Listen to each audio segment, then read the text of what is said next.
పంపించి వారి హృదయాలను మారుస్తాడు. ఇక్కడ నుండి దైవజనుడు ప్రార్థిస్తే నేను ఎలా నమ్ముతాను అంటే, దైవజనుడు ఇక్కడ నుండి ప్రార్థిస్తే అక్కడ వాళ్ళు పడిపోతారు. అంటే ఉండేది వేరే ఊరు, దైవజనుడు ఉండేది ఫ్యామిలీలో, కానీ మరి దూర ప్రాంతాలు, హైదరాబాద్ కానీ ఢిల్లీ కానీ లేకపోతే చాలా చాలా దూర ప్రాంతాల్లో ఉన్న వారికి ప్రార్థన చేస్తే కక్కమంటే అక్కడ కక్కేస్తారు, ముట్టయ్య అంటే అక్కడ పడిపోతారు, తాకయ్య అంటే అక్కడ ఒప్పుకొనిపోతారు. కారణం ఏంటంటే మనం ఇక్కడ నుండి ప్రార్థిస్తుంటే దేవుడు దేశాన్ని స్వస్థపరుస్తాడు. మనం ఇక్కడ నుండి విజ్ఞాపన చేస్తుంటే దేవుడు ఎవరిని దర్శించాలో వారిని ఖచ్చితంగా దేవుడు దర్శిస్తాడు. అందుకనే ఈ దినము ప్రత్యేకంగా ఎందుకు ప్రార్థన అంటే, మనందరం కలిసి మోకరించి ప్రార్థిస్తూ ఉండగా, మనల్ని మనం తగ్గించుకుంటూ ఉండగా దేవుడు నినివే పట్టణస్తులకు అదే వాగ్దానం చేశాడు, మీ మీద శాపం రాబోతుంది, మీ మీద కీడు రాబోతుంది, అయితే మీరు నా కొరకు మనుషులేమి జంతువులేమి ప్రతి ఒక్క సామంతులేమి అందరూ మానివేసి తింటం మానివేసి మీరు ఉపవాసం ఉండి ఒక్క దినం ప్రార్థిస్తే దేశానికి చేయవలసిన మేలు నేను చేస్తానని వాగ్దానం చేశాడు. ఈ వాగ్దానాలన్నింటినీ బట్టి ఈ దినము ఎందుకు ఏర్పాటు చేసుకోవాలంటే, ఈ దినము స్వాతంత్ర దినోత్సవ సందర్భంగా దేవుడు మన దేశాన్ని స్వతంత్రులుగా మార్చాడు. మన జీవితం బానిస బ్రతుకులు, అంతకుముందు ఒకరి క్రింద చేసిన పని, ఒకరి క్రింద మరి మనం రొక్కబడినప్పుడు దేవుడు కొంతమంది వ్యక్తులను ఎన్నుకొని మనకు స్వాతంత్రాన్ని ఇచ్చాడు. అయితే ఈ రోజుల్లో మనం కూడా ఎంతో మంది బ్రతుకులు పాడైపోతున్నాయి. క్రీస్తుని ఎరగక, దేవుడిలో ఉండక నశించిన అర్థానికి వెళ్ళిపోతున్నారు, త్రాగి చనిపోతున్నారు, ఏం చేయాలో తెలియక సూసైడ్ చేసుకొని చనిపోతున్నారు, సినిమా మత్తులో లోక మత్తులో ఉండిపోయి చనిపోతున్నారు.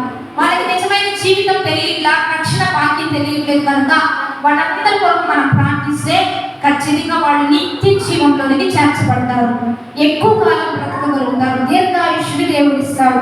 అందుకనే బైబిల్ గ్రంథంలో కూడా ఒక దేశానికి కరువు వచ్చినప్పుడు ఏలియా మోకరించి ప్రార్థించగా చెయ్యంత వేగం కొండపోత వర్షం కుమ్మరించబడినట్లుగా ఈరోజు మనందరం కలిసి ప్రార్థిస్తూ ఉండగా ఈ చిన్న ప్రార్థనే కొండంత దీవెన దేవుడు మన దేశానికి తీసుకొని రాబోతున్నాడు. నమ్మితే గట్టిగా చప్పట్లు కొడుతూ దేవునికి ఏం జరిగిందని అనొద్దు, ఏం జరిగిందో మనకు తెలుసు. బైబిల్లో ఒక్క నీతిమంతుడు విజ్ఞాపన చేసి ప్రార్థిస్తే ఆకాశం వర్షం ఇచ్చింది, భూమి తన ఫలం ఇచ్చింది. మనందరం ప్రార్థిస్తూ ఉండగా ఎక్కడి నుంచి దీవెన రావాలో, ఎవరి దగ్గర నుంచి దీవెన రావాలో, ఏ పనులు ఎక్కడ ఆగిపోయినాయో, ఎక్కడ నిలిచిపోయినాయో సమస్త ద్వారాలు దేవుడే తెలుస్తాడు, దేవుడే సహాయం చేస్తాడు. అపవాది అడ్డగిస్తాడు, ఆటంకపరుస్తాడు, కానీ మన ప్రార్థన వాటిని కుప్పకూర్చి ప్రతి వారం తెరిచే విధంగా దేవుడే మనకు సహాయం చేస్తాడు. కనుకనే ఈ దినంలో మనం ప్రార్థిస్తూ ఉండగా దేశానికి రక్షణ, వైరస్ నుంచి, భయంకరమైన తెగుళ్ళ నుంచి, మొన్న వచ్చిన కరోనా భయంకరంగా దేశాన్ని ఎంతగానో భయం ప్రీతులకు గురి చేసింది. విదేశాలలో ఉన్న ఈ భయంకరమైన వ్యాధి మన ప్రాంతానికి, మన పట్టణానికి, మన గృహాల్లోనికి వచ్చేసింది. ఇలాంటి వైరస్, ఇలాంటి భయంకరమైన రోగాలు మన మీదకి, మన దేశం మీదకి రాకుండా ఉండాలి అంటే ఎన్నో దేశం మీద దాడులు జరుగుతున్నాయి. మీకు తెలుసో లేదు, మొన్న మణిపూర్లో క్రైస్తవుల్ని చంపారు, ఎంతో మంది చనిపోయారు. ఎంతో టెర్రరిజం, నక్సలైట్లు, ఎంతో దొంగతనాలు, హత్యలు, ద్వేషాలు, అసూయలు, కక్షలు, ఇవన్నీ భూమి మీద అపవాది పనిచేస్తున్నాడు. వీటి నుంచి ఇప్పుడు వెళ్తూనే సడన్ గా చనిపోతున్నారు. ఎందుకంటే దుష్టుడు, సాతానుడు ఇవన్నీ పతనమైపోయి ప్రతి ఒక్కరు బ్రతకాలి, బ్రతికించబడాలి అంటే క్రైస్తవుడు తనకున్న అభిషేకాన్ని వాడుతూ ప్రార్థన ద్వారా దేవుణ్ణి బ్రతికించే విధంగా ఈ దినము మన దేశం కొరకు ప్రార్థన చేద్దాం. కాబట్టి మన దేశము మరి సస్యశ్యామలంగా ఉండాలి, పంటలన్నీ పండాలి. పంటలన్నీ మునిగిపోతున్నాయి అంటే మన పాపం అని అర్థం చేసుకుందాం. మన శాపం దేవుడిని మించేసిందని మనము తెలుసుకొని ఎప్పటికప్పుడు తగ్గించుకొని పండే పంటలైనా, చేసే పనులైనా, చేసే ఉద్యోగాలైనా మంచిగా ఉండాలి అంటే మనల్ని మనం తగ్గించుకొని మనం ప్రార్థిస్తూ ఉండగా స్థితిగతులను మారుస్తాడు, పరిస్థితులు మారుస్తాడు, కృప చూపుతాడు.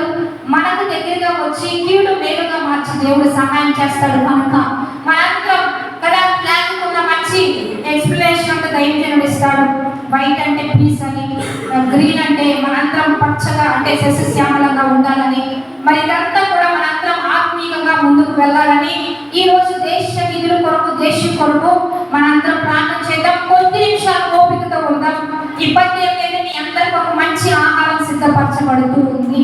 తనంతా సిద్ధపడుతూ ఉంటుంది. కొద్ది నిమిషాలు ఆత్మీయంగా వాక్య సందేశం, ప్రార్థన, తదుపరి ఆహారం మనం చక్కగా భుజిద్దాం. కాబట్టి మనందరం ఒకసారి గట్టిగా చప్పట్లు కొడుతూ పరిశుద్ధాత్మ దేవునికి మహిమ, ఘనత, ప్రభావం